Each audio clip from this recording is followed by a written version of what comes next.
শুভ সকাল। আজ প্রকৃতির রূপ দেখে যেন নিজেকে আনন্দিত মনে হয়, নিজেকে স্বর্গের একটা পাখি মনে হয়। তো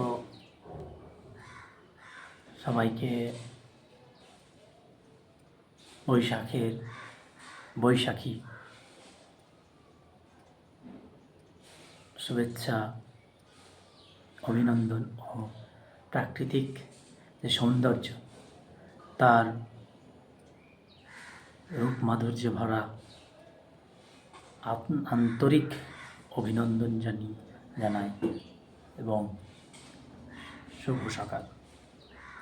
তো আজকে এই যে প্রকৃতির রূপ আমি যে কবিতার মাধ্যমে আমি শিখেছি, যার লেখা থেকে আমি প্রকৃতিকে চিনতে শিখেছি, যে মহাপুরুষের লেখা থেকে আমার প্রাকৃতিক সৌন্দর্যের প্রতি একটা আলাদা সম্পর্ক তৈরি হয়েছে।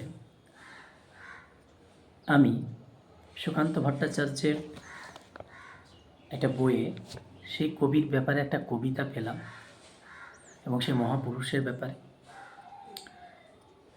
যেটা আমাকে মনে হয়েছে একটা মাস্টারপিস। এবং সেই কবির স্বজ্ঞা, যে আভ্যন্তরীণ যে শক্তি, সেটা কিন্তু নির্ণীত হয়েছে। তো সেই কবিতাটা আজকে এই সুন্দর আবহে আমি আবৃত্তি করতে চলেছি এবং তার মানেগুলো আমি একটু এক্সপ্লেন করব। সুকান্ত ভট্টাচার্যের সুকান্ত সমগ্র থেকে এক যে ছিল শিরোনামে কবিতাটা শুরু করছি। এক যে ছিল আপন ভোলা কিশোর, স্কুলে তার ভালো লাগতো না, সহ্য হতো না পড়াশোনার ঝামেলা, আমাদের চলতি লেখাপড়া সে শিখল না কোনোখানে। অথচ সে ছড়িয়ে গেল সারা দেশের সবটুকু পাণ্ডিত্যকে। কেমন করে? সে প্রশ্ন আমাকে করো না। অর্থাৎ এখানে লেখক যে প্রেক্ষিতটা তুলে ধরছেন, যে আলোচনাটা তিনি করছেন, সেটা হচ্ছে আমাদের যে কিশোরগুলো রয়েছে, মানে কিশোর অবস্থা রয়েছে, সে অবস্থার একটা মহান একটা স্তর। অর্থাৎ কিশোর বয়সেই কিন্তু আমাদের কিশোর বয়সে প্রবীণের রচনা শুরু হয়ে যায়। তো এইখানে দেখাতে চাইছে যে কিশোরটির কথা বলা হচ্ছে, সে স্কুলের চার দেওয়ালের মধ্যে ভালো লাগতো না। অর্থাৎ সে পাখিদের মতো উড়তে পছন্দ করত, অর্থাৎ মুক্ত বিহঙ্গের মতো। গথে বাঁধা পড়াশোনা তার ভালো লাগতো না। তার কারণ গথে বাঁধা পড়াশোনা যেটা করে, সেটা হচ্ছে গিয়ে কি, আপনার চিন্তাভাবনাকে, আমাদের চিন্তাভাবনাকে লুট করার চেষ্টাটা করে। গথে ভরা পড়াশোনা অর্থাৎ আমাদের সীমানাকে টেনে একটা সংকীর্ণ দেয়াল তুলে দিতে চায়, আমাদের অসীমত্বকে আটকে দেওয়ার চেষ্টা করে। কিন্তু এই যে কিশোরটি না, লেখকের কলমে যে কিশোরের কথা বলা হচ্ছে, সে কিশোর কিন্তু এই ওয়ালকে কোনোদিন গড়তে দেয়নি নিজের চিন্তাভাবনার সামনে। অর্থাৎ তিনি কিন্তু নিজের সমস্ত শক্তি দ্বারা নিজের অসীমত্বকে টিকিয়ে রাখতে পেরেছিলেন এবং শেষ পর্যন্ত সমস্ত নিজের দেশ থেকে সারা দেশে ছড়িয়ে পড়েছিলেন, সারা বিশ্বে ছড়িয়ে পড়েছিলেন। তারপরে এবং তার এই পাণ্ডিত্যকে, তার এই স্ফুরণকে, স্ফুলিঙ্গকে দেখে সময়, পৃথিবী সবাই আচমকিত হয়ে গিয়ে বলছে যে কেমন করে এটা সম্ভব হলো পৃথিবী, সেটা কিন্তু বলছে আমায় জিজ্ঞাসা করো না, আমিও কিন্তু জানি না এর উত্তর।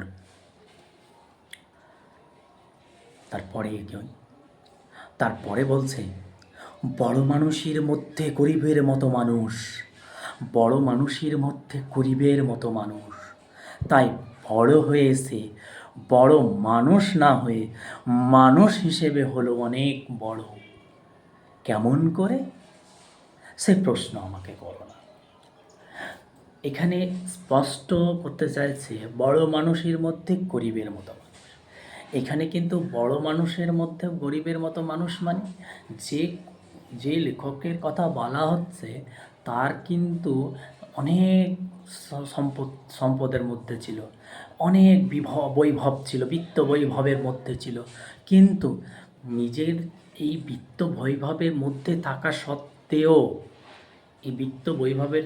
থাকা সত্ত্বেও অসীমত্বকে খুঁজে বার করা এবং দেশ কালের সঙ্গে যে যুক্ত হয়ে পড়া এবং কালের যে সমস্ত জনসমাজ রয়েছে সেই জনসমাজের সঙ্গে যুক্ত হওয়াটা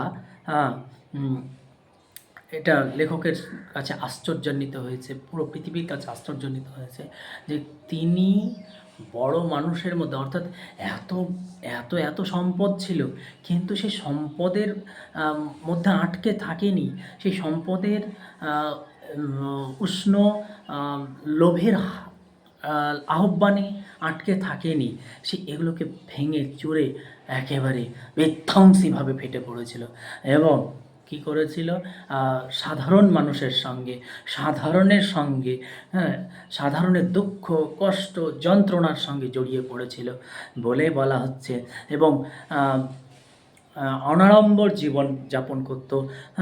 তাই বলছেন লেখক বড় মানুষের মধ্যে গরিবের মতো মানুষ, তাই বড় হয়ে সে বড় মানুষ না হয়ে মানুষ হিসেবে হয়েছে অনেক বড়, অর্থাৎ বড় হয়েছে মানুষ না হয়ে, অর্থাৎ বড় মানুষ না হয়ে যখন সে বড় হলো তখন কিন্তু এই সম্পদশালী না হয়ে বড় মানুষ না হয়ে এখানে বড় মানুষ একটা ইন্ডিকেশন করছে যে সম্পদশালী হওয়া, স্বার্থপর হওয়া, স্বার্থান্বেষী হওয়া, আমি ভাব না জন্মে নেওয়া, তো তিনি হয়েছিলেন মানুষ হিসাবে অনেক বড়, অর্থাৎ একজন মানুষ হয়ে আসার সার্থকতা, অর্থাৎ মানুষের যে স্টেজগুলো দরকার, যেই সার্থকতা লাভের জন্য যেই স্টেজের দরকার ছিল সেই স্টেজগুলো তার মধ্যে ছিল।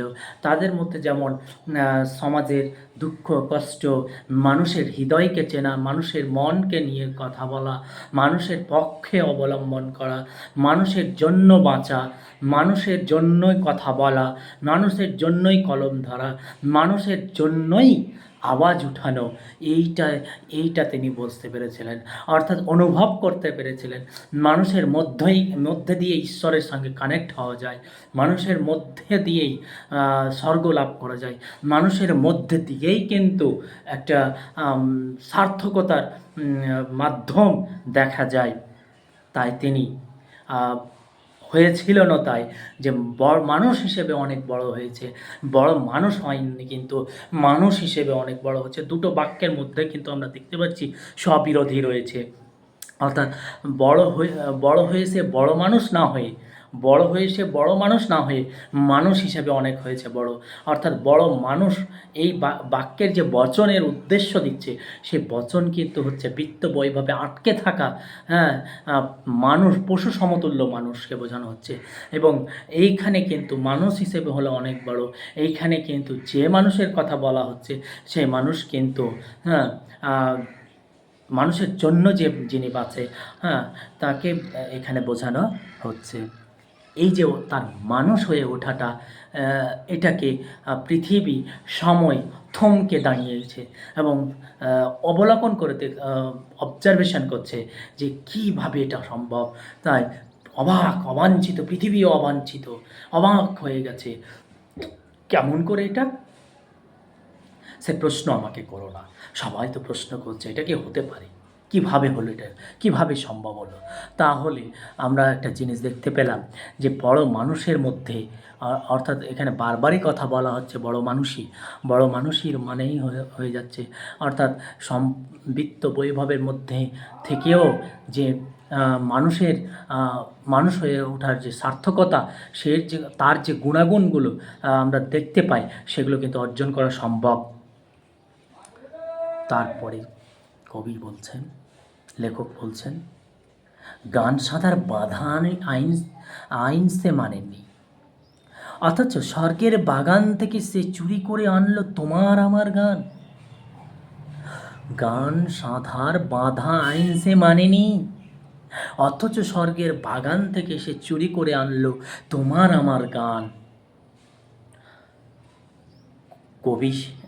কবি সে ছবি আঁকার অভ্যাস ছিল না ছোট বয়সে, অথচ শিল্প বলে সেই পেল শ্রেষ্ঠ শিল্পের সম্মান। কেমন করে? সে প্রশ্ন আমাকে করো না। এই যে পোর্শনটা রয়েছে, এই পোর্শনটা এই এই এই স্তবকটি যে চিত্রটি তুলে ধরছে, সেই চিত্রটির এক মানে মূল বচন যদি আমি বের করতে চাই, তাহলে তিনি মানুষের মধ্যে যে লুকিয়ে থাকা গান, হৃদয়ে যে লুকিয়ে থাকা টান এবং গান থাকে, এবং হৃদয়ের যে বীণাতে যে টান মেরেছিলেন তিনি, যে টান খুঁজে পেয়েছিলেন, হ্যাঁ, সে টান অসীম। যেমন তার মধ্যে অসীমত্ব লাভ হয়েছিল পূর্বে থেকেই আমরা দেখছিলাম, ঠিক তেমনই গান সাধার ব্যাপারেও বাঁধা আইন তিনি মানেননি।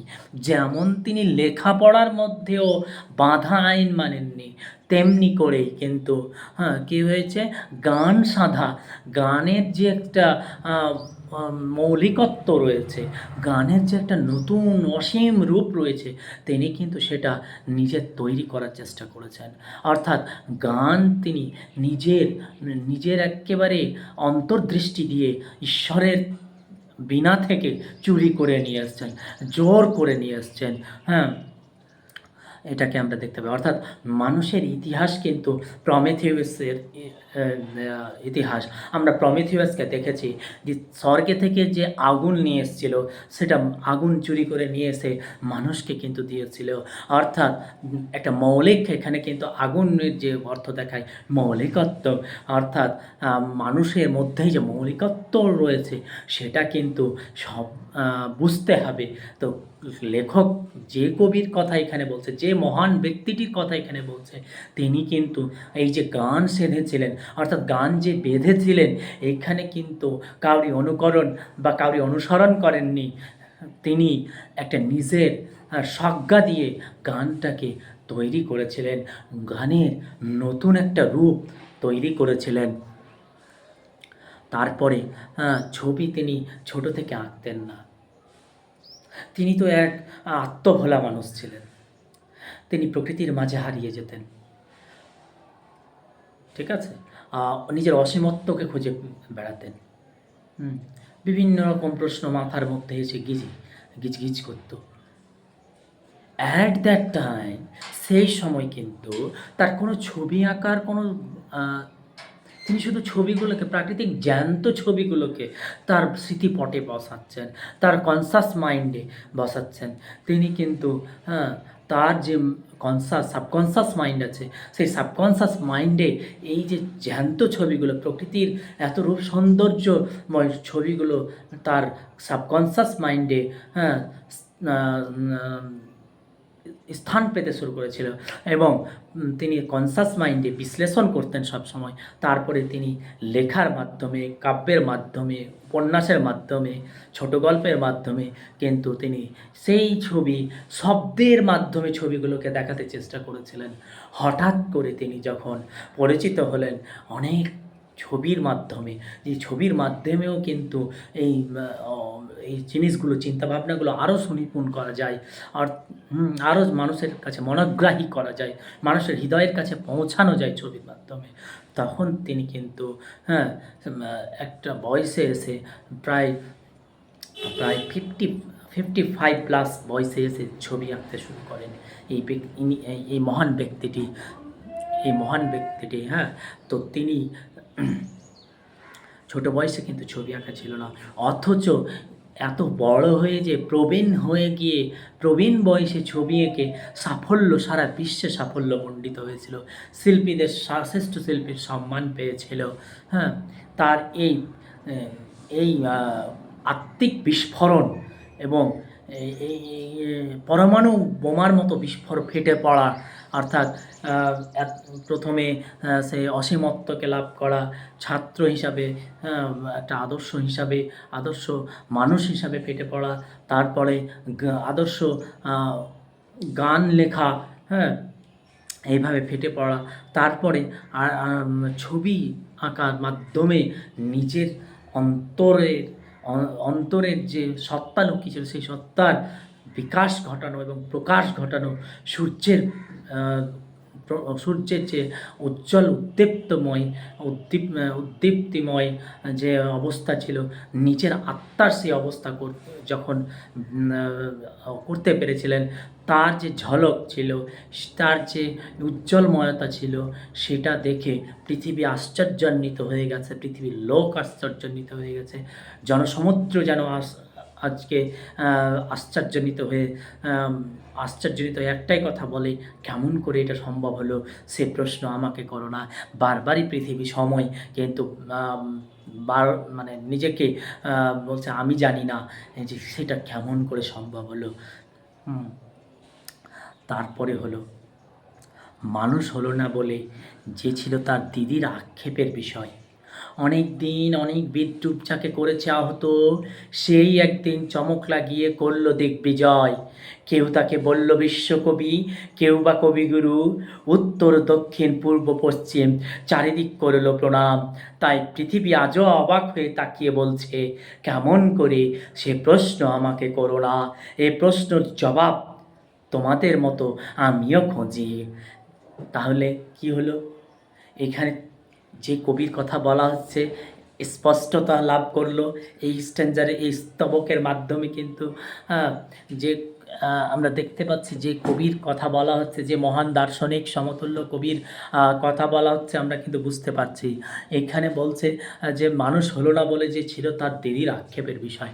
অর্থাৎ এখানে অবভিয়াসলি রবীন্দ্রনাথ ঠাকুরেরই কথা বলা হচ্ছে, তার কথাই এখানে ধরে মানে বলা হচ্ছে, ইন্ডিকেশান করা হচ্ছে।